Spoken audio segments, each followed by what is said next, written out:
5월 14일 주일 예배를 시작하도록 하겠습니다. 여호와는 나의 목자시니 내게 부족함이 없으리로다. 그가 나를 푸른 풀밭에 누이시며 쉴만한 물가로 인도하시는도다. 내 영혼을 소생시키시고 자기 이름을 위하여 의의 길로 인도하시는도다. 내가 사망의 음침한 골짜기로 다닐지라도 해를 두려워하지 않을 것은 주께서 나와 함께 하심이라. 주의 지팡이와 막대기가 나를 안위하시나이다. 주께서 내 원수의 목전에서 내게 상을 차려주시고 기름을 내 머리에 부으셨으니 내 잔이 넘치나이다. 내 평생의 선하심과 인자하심이 반드시 나를 따르리니 내가 여호와의 집에 영원히 살리로다. 아멘. 저희들을 창세전에 택정하시고 여기까지 인도해 주신 주님 감사드립니다. 오늘 예배 가운데 임재하여 주시고 이 예배가 신령과 진정으로 드려지는 예배가 되게 하여 주시옵소서. 이 모든 말씀 거룩하신 예수님 이름으로 기도드리옵나이다. 아멘. 찬송가 1장입니다. 만복의 근원 하나님 온 백성 찬송 드리고 저 천사여 찬송하세 찬송 성부 성자 성령 아멘. 사도신경 하심으로 신앙 고백하시겠습니다. 전능하사 천지를 만드신 하나님 아버지를 내가 믿사오며 그 외아들 우리 주 예수 그리스도를 믿사오니 이는 성령으로 잉태하사 동정녀 마리아에게 나시고 본디오 빌라도에게 고난을 받으사 십자가에 못 박혀 죽으시고 장사한 지 사흘 만에 죽은 자 가운데에서 다시 살아나시며 하늘에 오르사 전능하신 하나님 우편에 앉아 계시다가 저리로서 산자와 죽은 자를 심판으로 오시리라. 성령을 믿사오며 거룩한 공예와 성도가 서로 교통하는 것과 죄를 사하여 주시는 것과 몸이 다시 사는 것과 영원히 사는 것을 믿사옵나이다. 아멘. 교동문 10번입니다. 제가 먼저 읽겠습니다. 하나님이여 나를 지켜주소서. 내가 주께 피하나이다. 내가 여호와께 아뢰되 주는 나의 하나님이시오니 주밖에는 나의 복이 없다 하였나이다. 땅에 있는 성도들은 존귀한 자들이니 나의 모든 즐거움이 그들에게 있도다. 다른 신에게 예물을 드리는 자는 괴로움이 더할 것이라. 나는 그들이 드리는 피의 전제를 드리지 아니하며 내 입술로 그 이름도 부르지 아니하리로다. 여호와는 나의 산업과 나의 잔의 소득이시니 나의 분깃을 지키시나이다. 내게 줄로 재어준 구약은 아름다운 곳에 있으며 나의 기업이 실로 아름답도다. 나를 훈계하신 여호와를 송축할지라. 밤마다 내 양심이 나를 교훈하도다. 내가 여호와를 항상 내 앞에 모이심이여 그가 나의 오른쪽에 계심으로 내가 흔들리지 아니하리로다. 아멘. 찬송가 292장입니다. 292장 찬송하시고 고현지 집사님 기도해 주시겠습니다. 주 없이 살 수 없네 죄인의 구주여 그 귀한 보배 피로 날 구속하소서. 구주의 사랑으로 흘리신 보혈이 내 소망 나의 위로 내 영광 됩니다. 주 없이 살 수 없네 나 혼자 못 서리 힘없고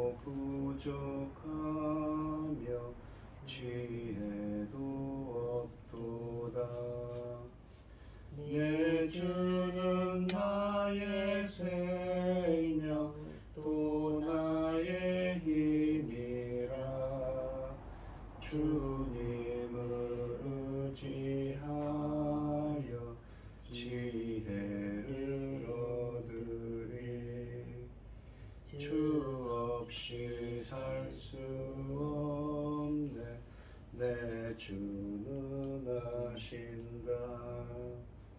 내 영의 깊은 간구 마음의 소원을 주밖에 나의 마음 이알아 주리요. 내 마음 위로하사 평온케 하시네. 주 없이 살 수 없네.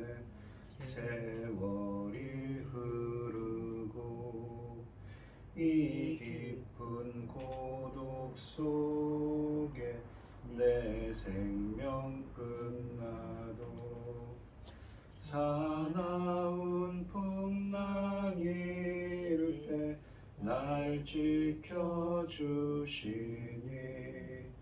내 곁에 계신 주님 늘 힘이 됩니다.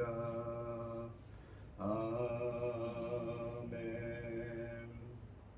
기도하겠습니다. 할렐루야. 여호와께 감사하라. 그는 선하시며 그 인자하심이 영원하리로다.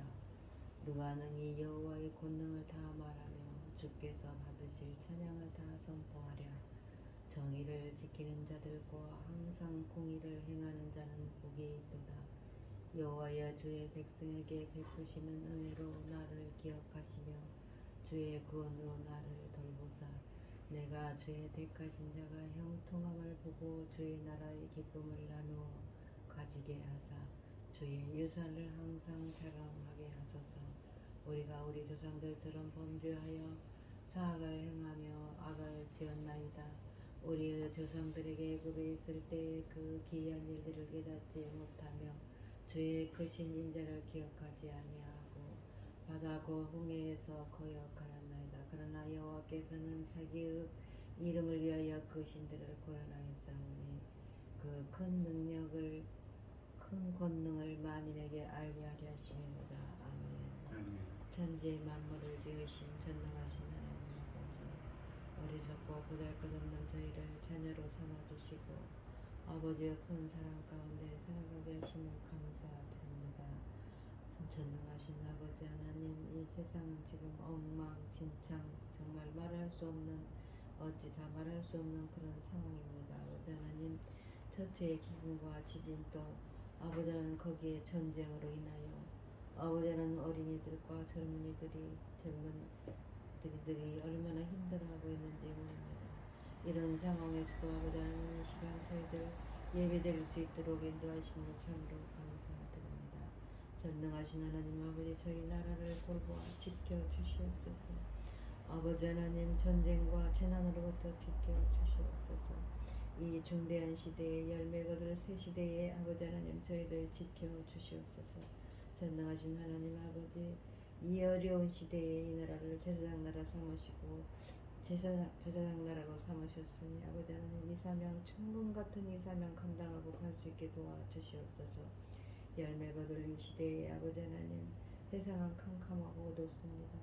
천금 같은 귀한 사명, 그 열매들이 정말 주님 십자가에 죽으신 열매 아닙니까?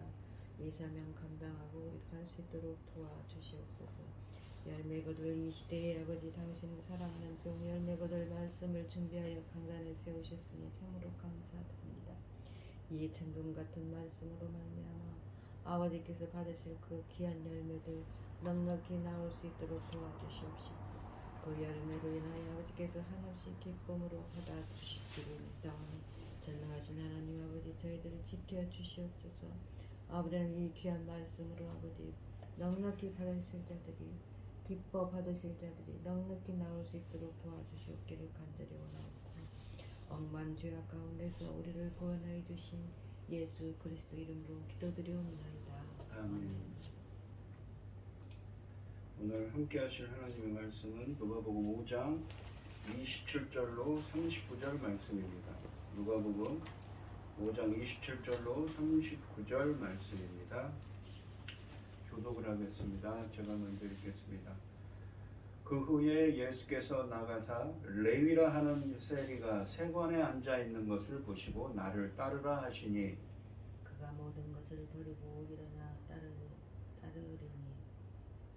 레위가 예수를 위하여 자기 집에서 큰 잔치를 하니 세리와 다른 사람이 많이 함께 앉아 있는지라. 바리새인과 그들의 서기관들이 그 제자들을 비방하여 이르되 너희가 어찌하여 세리와 죄인과 함께 먹고 마시느냐. 예수께서 대답하여 이르시되 건강한 자에게는 의사가 쓸데없고 병든 자에게라야 쓸데있나니 내가 의인을 부르러 온 것이 아니요 죄인을 부르러 회개시키러 왔노라. 그들이 예수께 말하되 요한의 제자는 자주 금식하며 기도하고 바리새인의 제자들도 또한 그리하되 당신의 제자들은 먹고 마시나이다. 예수께서 그들에게 이르시되 부모님 집 손님들의 신랑과 함께 있을 때에는 너희가 그 손님으로 금식하게 할 수 있느냐. 그러나 그날에 이르러 그들이 신랑을 빼앗기리니 그날에는 금식할 것이니라. 또 비유하여 이르시되 새 옷에서 한 조각을 찢어 낡은 옷에 붙이는 자가 없나니 만일 그렇게 하면 새 옷을 찢을 뿐이요 새 옷에서 찢은 그 조각이 낡은 것에 어울리지 아니하리라. 새 포도주를 낡은 가죽 부대에 넣는 자가 없나니 만일 그렇게 하면 새 포도주가 부대를 터뜨려 포도주가 쏟아지고 부대도 못 쓰게 되리라. 새 포도주는 새 부대에 넣어야 할 것이라. 묵은 포도주를 마시고 새 것을 원하는 자가 없나니 이는 묵은 것이 좋다 함이니라. 아멘. 찬송가 407장입니다. 구주와 함께 나 죽었으니 구주와 함께 나 살았도다. 영광의 그날이 이르도록 언제나 주만 바라봅니다. 언제나 주는 날 사랑하사 언제나 새 생명 주시나니 영광의 그날이 이르도록 언제나 주만 바라봅니다. 마음속에 시험을 받을 때와 무거운 근심이 있을 때에 주께서 그때도 같이 하사 언제나 나를 도와주시네. 언제나 주는 날 사랑하사 언제나 새 생명 주시나니 영광의 기약이 이르도록 언제나 주만 바라봅니다. 뼈아픈 눈물을 흘릴 때와 쓰라린 마음으로 단식할 때 주께서 그때도 같이 하사 언제나 나를 생각하시네. 언제나 주는 날 사랑하사 언제나 새 생명 주시나니 영광의 기약이 이르도록 언제나 주만 바라봅니다. 내 몸의 약함을 아시는 주 못 고칠 질병이 아주 없네. 괴로운 날이나 기쁜 때나 언제나 나와 함께 계시네. 언제나 주는 날 사랑하사 언제나 새 생명 주시나니 영광의 기약이 이르도록 언제나 주만 바라봅니다. 아멘. 오늘 본문 말씀의 제목은 예수님이 여신 새 시대입니다. 이 세리 레위를 불러 제자를 삼으시고 죄인들과 함께 식사를 하십니다. 바리새인과 서기관들이 이를 문제 삼지만 지금은 새 시대의 잔치에 참여할 때라고 가르치고 계십니다. 예수님의 오심으로 새 시대가 열렸습니다. 멸시와 천대받던 죄인이 환대받고 슬픔의 금식이 기쁨의 잔치로 대체되고 있습니다. 27절 말씀을 보시면 그 후에 예수께서 나가사 레위라 하는 세리가 세관에 앉아 있는 것을 보시고 나를 따르라 하시니, 세리라는 건 당시에 이 유대인들로 하여금 굉장히 천대받는 직업입니다. 업신여김을 받죠. 왜냐하면 동포들의 곧 이 피를 빨아먹는 나쁜 일을 하는 사람으로 여겨졌기 때문이지요. 이 레위가 부름 받고 있는 것에 대해서 본문은 묘사하고 있습니다. 당시 사람들은 대부분 이름이 서너 개가 있었습니다. 즉 유대식 이름과 로마식 이름, 때로는 헬라식 이름이 따로 있었다고 합니다. 레위는 유대식 이름이었고 마태는 로마식 이름이었습니다. 레위는 해당 지역의 세리로서 로마, 구체적으로는 헤롯 안티파스라는 왕을 이 위에 일하는 유대인이었습니다. 마을을 동행하는 상인들뿐만 아니라 일반 백성들에게도 세금을 거두었습니다. 대부분의 유대인들은 세리를 증오했습니다. 그들은 사람들을 속이는 일로 악명이 높았고 로마를 지지하며 부정한 이방인들과 끊임없이 접촉했기 때문입니다. 세리들은 그들이 징수한 세금에 따라 수수료를 받았기 때문에 대부분의 세리들은 사람들에게 세금을 과다하게 부과하고 그 이윤을 취하고 있었습니다. 세리들이 세례 요한에게 무엇을 해야 하는지 물었을 때 세례 요한은 정한 세 외에는 징수하지 말라고 3장 13절에서 말하였습니다. 세리가 된 유대인들은 그들의 가족과 친구들의 수치였고 회당에서도 출교를 당했습니다. 그런데 길을 가다가 예수님이 레위를 찾아냈습니다. 그는 자세히 보았다라는 에데사이토라는 동사는 예수께서 레위를 선택하셨다는 것을 가리키는 말씀입니다. 레위를 선택하는 것을 통해 예수님은 자신이 섬기고자 하는 부류의 사람을 보여줍니다. 또한 예수님은 어떤 사람에게 하나님의 길을 보여주기를 원하는지 알려주고 계십니다. 예수님은 버림받은 사람들에게 먼저 다가갑니다. 예수님의 행위는 세리들이 사람들에게 가장 업신여김을 당하고 있었다는 사실을 고려한 것입니다. 이 삭개오와 마찬가지로 레위는 이 세리라고 불립니다. 하지만 레위는 삭개오와 같은 세리장에게 고용된 일반 세리였습니다. 예수님이 레위를 부른 사건이 논쟁을 빚어내게 된다는 것은 결코 우연이 아닙니다. 예수님이 레위를 의도적으로 선택한 것은 그 당시 사람들의 일반적인 관점에 어긋나는 것이었습니다. 왜냐하면 사람들은 레위와 같은 세리는 하나님의 자비를 받을 수 있는 대상이 아니라고 여겼기 때문이지요. 예수님은 레위에게 자기를 따르라고 지시하고 계십니다. 부르심은 레위가 아니라 예수님의 주권에 달려있는 것입니다. 레위는 예수님의 주권에 응답해야 합니다. 레위의 상황은 베드로, 야고보, 요한의 상황과 확연히 다르지만 먼저 부름받은 세 명에게 요구된 것과 동일한 제자도가 레위에게도 요구됐습니다. 나를 따르라는 이러한 현재형의 이 명령이며 평생 따르라는 이 반복적인 의미를 담고 있습니다. 예수님이 레위를 제자로 부르신 것은 가히 충격적이라 할 수 있습니다. 사회적으로 지탄받을 뿐만 아니라 사람들이 꺼리는 사람을 직권으로 삼겠다고 하셨기 때문이지요. 28절 말씀을 보시면 그가 모든 것을 버리고 일어나 따르니라. 레위는 예수님의 부름을 기꺼이 받아들입니다. 누가는 레위의 위대한 헌신을 놀랍도록 간결하게 표현하고 있습니다. 곧 레위가 모든 것을 버리고 예수님을 따랐다고 말합니다. 예수님 제자가 된다는 것은 예수님에게 가장 우선적으로 헌신하는 것을 의미합니다.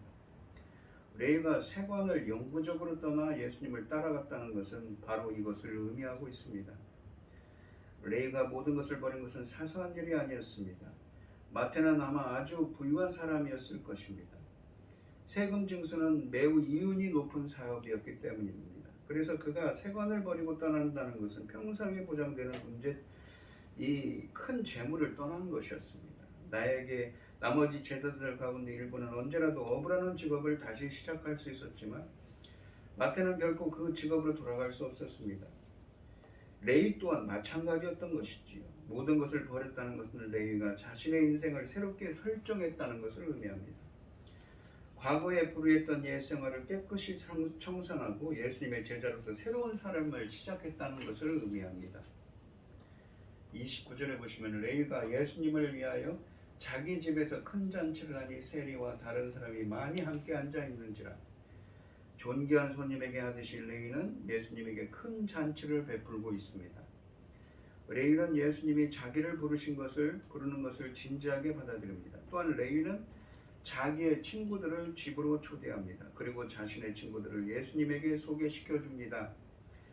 식탁은 음식을 서로 나누면서 영적인 주제들에 대해서 이야기하며 사귐을 갖는 장소입니다.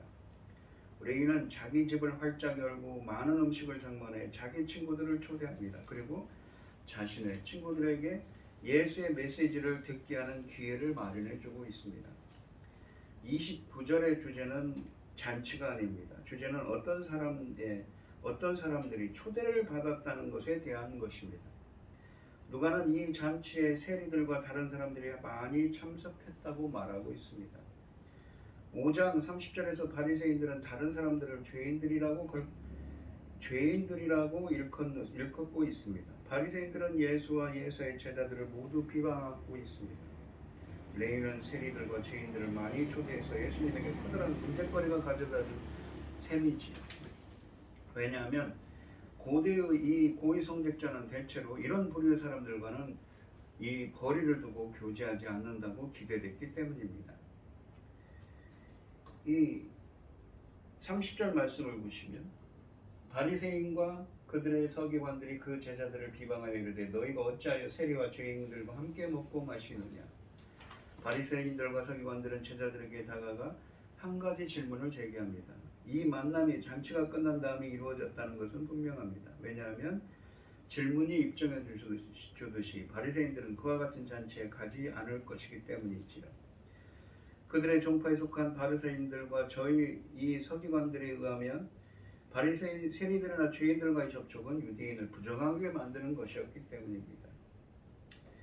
그러므로 그러한 사람들과 함께 먹고 마시는 것은 특별히 가증스러운 일로 여겨졌던 것이지요. 바리새인과 서기관들은 예수님을 직접 비방하지는 못하고 예수님의 제자들을 비방합니다. 예수님을 우회적으로 비난하는 것이지요.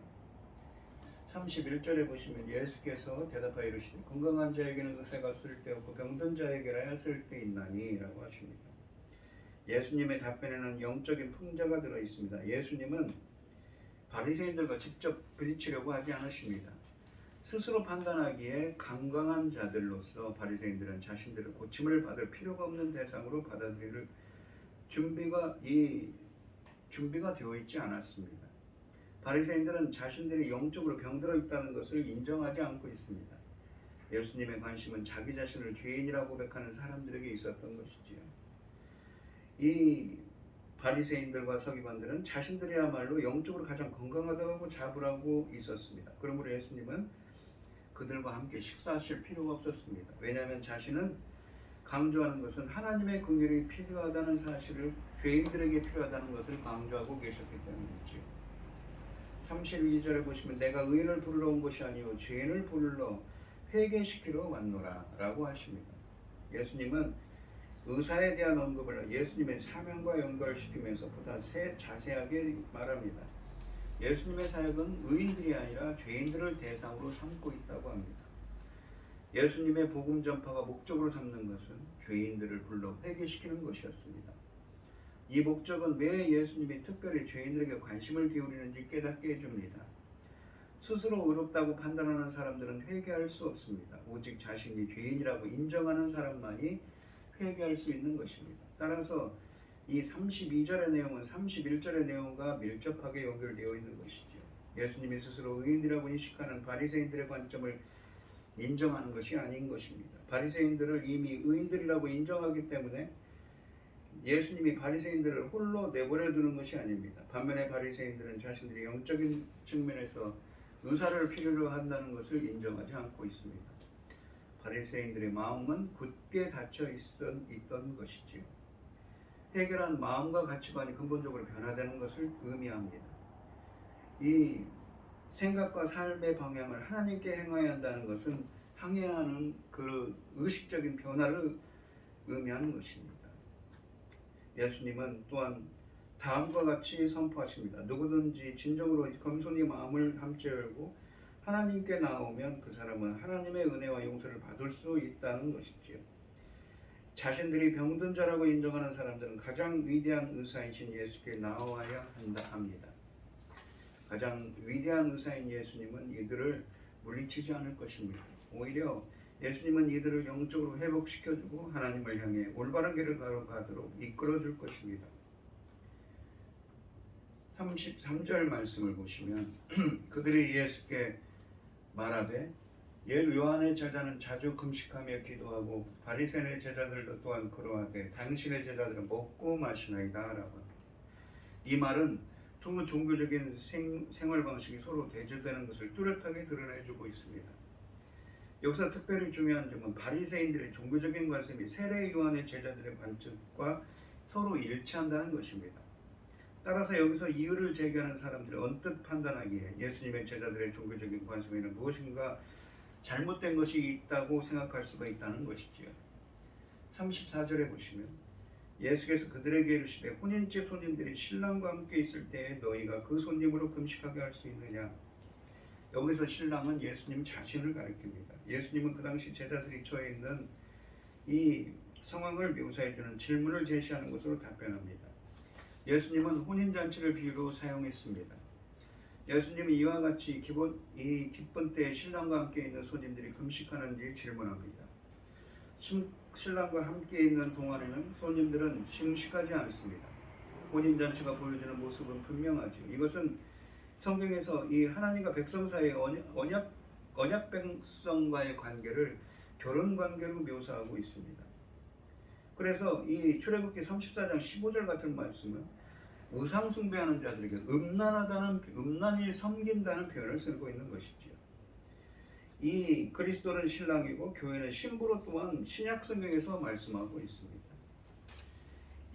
그래서 이 비유의 배경은 종말론적인 혼인잔치입니다. 혼인잔치를 언급하면서 예수님은 그 시대의 특성과 자신의 역할에 대해 넌지시 알려주고 있는 것이지요. 종말은 예수님이 오시는 것을 통해 이미 가까이 다가왔다고 말씀하고 있습니다. 예수님이 다시 오시는 것을 언급할 때 신약성경은 여러 곳에서 이 이미지를 사용하는 것입니다. 여기서는 혼인집 손님들, 문자적으로는 신랑 자손, 이 신방의 자손들, 아들들이라고 언급되고 있습니다. 구약시대 사람들은 재난을 당했을 때 금식할 것이며 검송과 회개의 표현으로 금식을 선포했습니다. 세례 요한의 제자들은 죄에 대한 애통함의 표현으로 금식했습니다. 그러나 예수님의 제자들은 메시아가 바로 그들과 함께 계셨기 때문에 금식할 필요가 없었습니다. 예수님은 자신을 신랑으로 비유하셨고 지상에서 보내는 그의 시간을 축제의 시간으로 인식하고 계셨던 것이지요.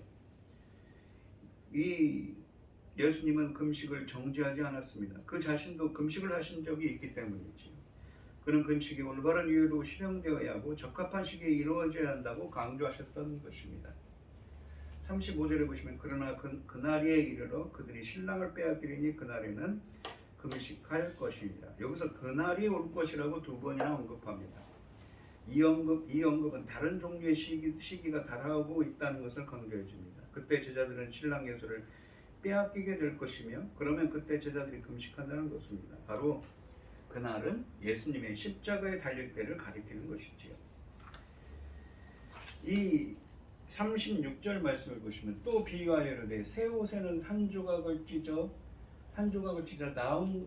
낡은 옷에 붙이는 자가 없나니 만일 그렇게 하면 새 옷을 찢을 뿐이요 또 새 옷에서 찢은 조각이 낡은 것에 어울리지 아니하리라 라고 하십니다.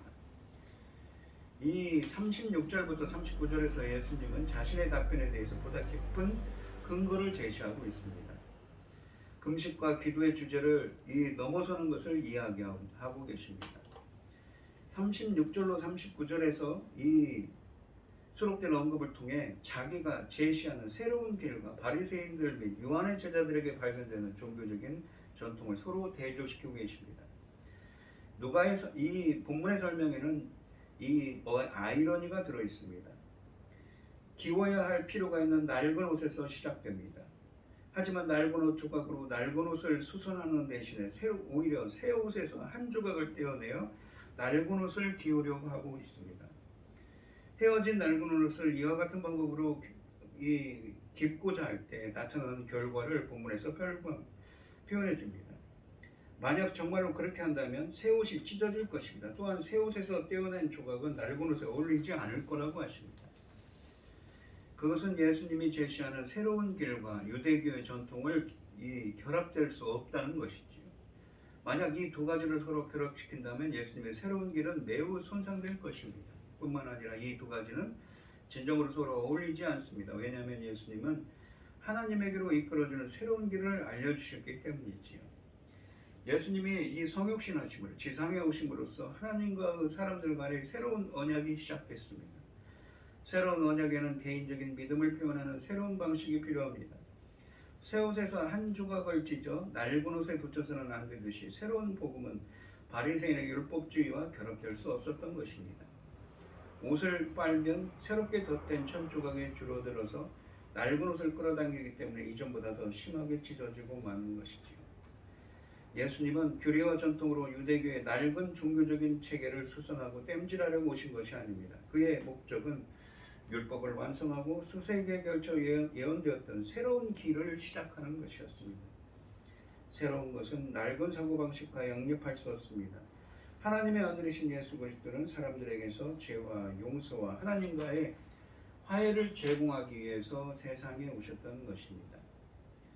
복음은 낡고 경직된 율법주의적 종교체계와 부합될 수 없었던 것입니다. 37절에 보시면 새 포도주를 낡은 가죽 부대에 넣는 자가 없으니 만일 그렇게 하면 새 포도주가 부대를 터뜨려 포도주가 쏟아지고 부대도 못쓰게 되리라. 이 36절부터 이 39절까지에서 세 번이나 오데이스라는 헬라어 아무도 없다는 말씀을 사용하고 있습니다. 예수님이 두 번째로 소개하고 있는 이야기는 아무도 그렇게 하지 않는 행위에 대한 것입니다. 아무도 새 포도주를 낡은 가죽 부대에 남지 않는다는 것입니다. 포도주를 담는 부대는 대체로 양이나 염소 가죽으로 만들어졌는데 동물의 목 부분이 용기의 막의 역할을 한다고 합니다. 동물의 몸통에서 가죽을 벗겼습니다. 털은 모두 깨끗하게 없앴습니다. 포도주의 맛이 변하지 않도록 가죽은 특수하게 처리가 되었다고 합니다.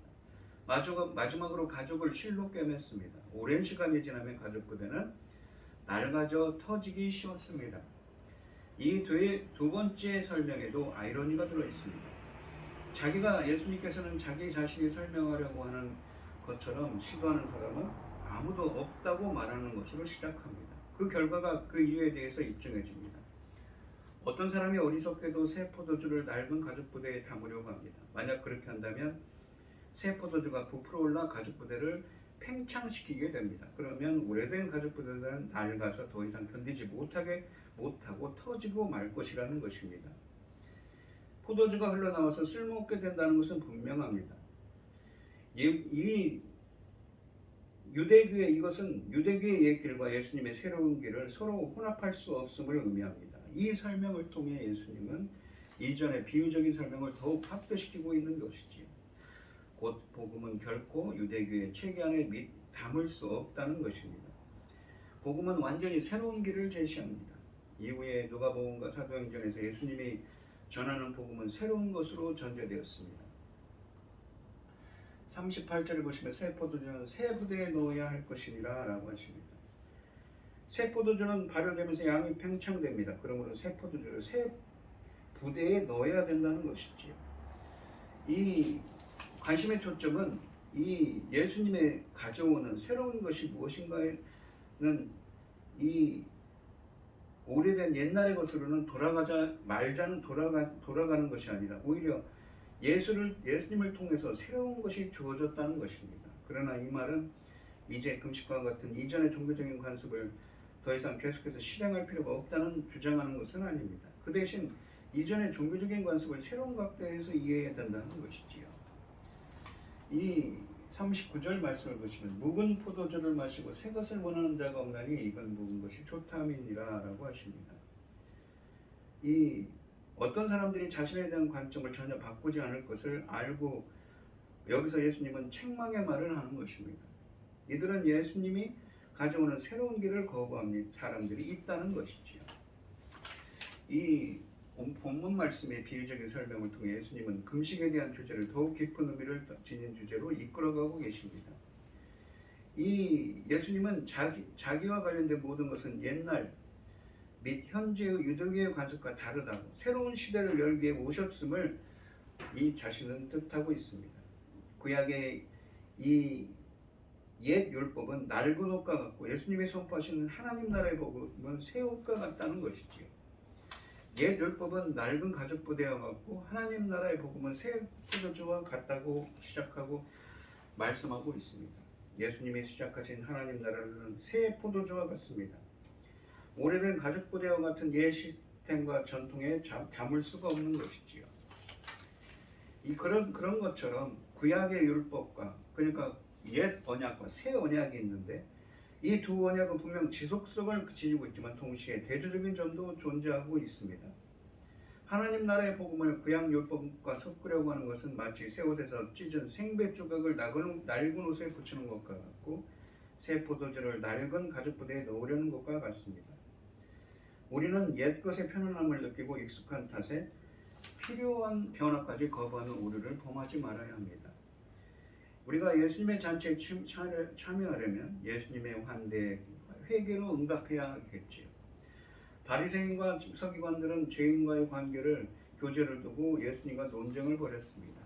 하지만 예수님은 새로운 시대를 의미합니다. 자신은 회개가 필요한 죄인들을 위해 오셨다고 했지요. 예수님이 계신 곳에 금식이 그치고 잔치가 열립니다. 금식하며 바라던 바가 예수님을 통해 실현되기 때문입니다. 옛 시대의 질서를 벗어나 예수님이 여신 새 시대가 왔다고 본문은 말씀하고 있습니다. 우리 성도님들도 그 예수님이 오신 복음의 새로운 시대를 여신 그 예수님의 사람으로서 이 새 시대의 사람으로 살아갈 수 있는 여러분들이 되시기를 축원드리겠습니다. 기도하겠습니다. 하나님 아버지, 예수님께서는 옛날에 있던 그 것들을 새로운 시대로 예수님의 오심으로 새로운 시대가 시작되었다고 말씀하십니다. 바로 새로운 복음으로서 구원의 약속과 새로운 하나님 나라의 복음을 말씀하고 계신 것이지요. 바로 새 언약의 중보자이신 예수님입니다. 우리 인간들은 어리석고 무지하고 불순종하는 자들이기 때문에 자기 뜻대로만 살려고 했습니다. 그래서 하나님께서는 새 언약의 말씀을 주셨지요. 우리의 마음과 생각들을 완전히 하나님의 말씀을 우리의 마음과 생각들에 하나님의 말씀을 새겨서 하나님의 사람으로 만들게 해야겠다고 예레미야서 31장 31절로 33절에서 말씀하고 있습니다. 그렇게 하기 위해서 하나님의 복음으로 그러한 사람들을 재창조하기 위해서 변화시키기 위해서 오신 분이십니다. 저희들도 옛 시대의 질서를 벗어나 예수님이 여신 새 시대의 사람으로서 살아갈 수 있도록 주님 붙들어 주시고 함께하여 주시옵소서. 이 모든 말씀 거룩하신 예수님 이름으로 기도드리옵나이다. 아멘. 찬송가 408장입니다. 나 어느 곳에 있든지 늘 마음이 편하다.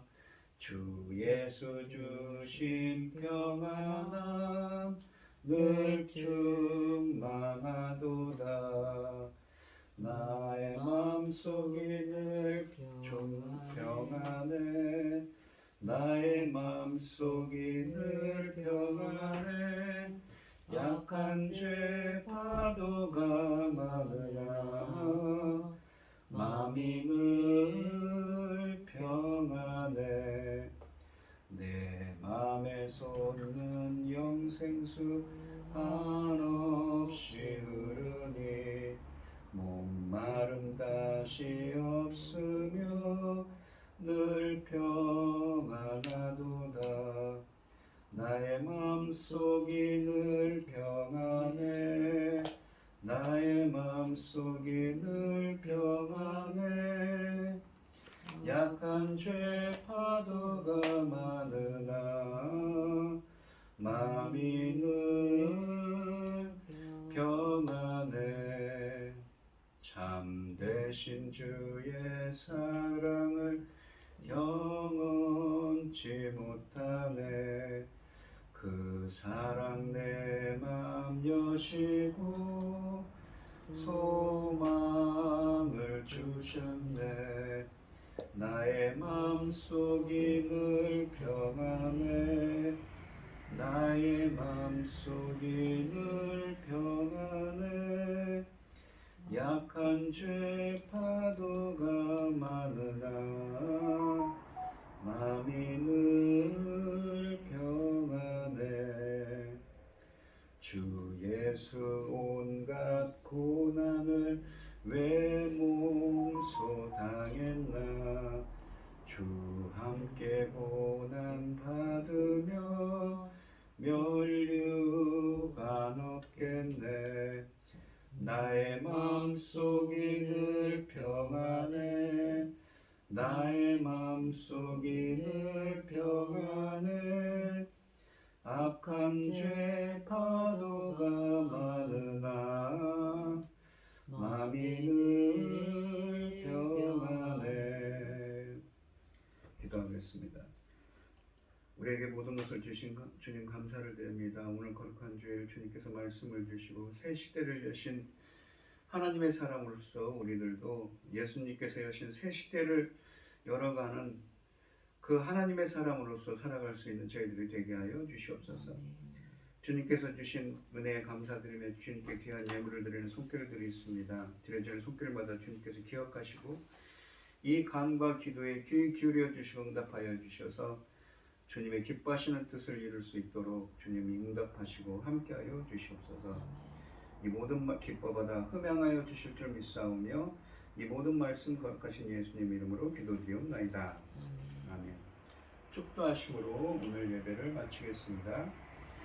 이제는 주 예수 그리스도의 은혜와 하나님의 극진하신 사랑과 성령의 교통하심이 예수님이 여신 새로운 새 시대를 열어가신 예수님의 사람으로서 살아가기를 소원하는 성도들 머리머리 위에 2절부터 영원히 함께 있을지어다. 아멘.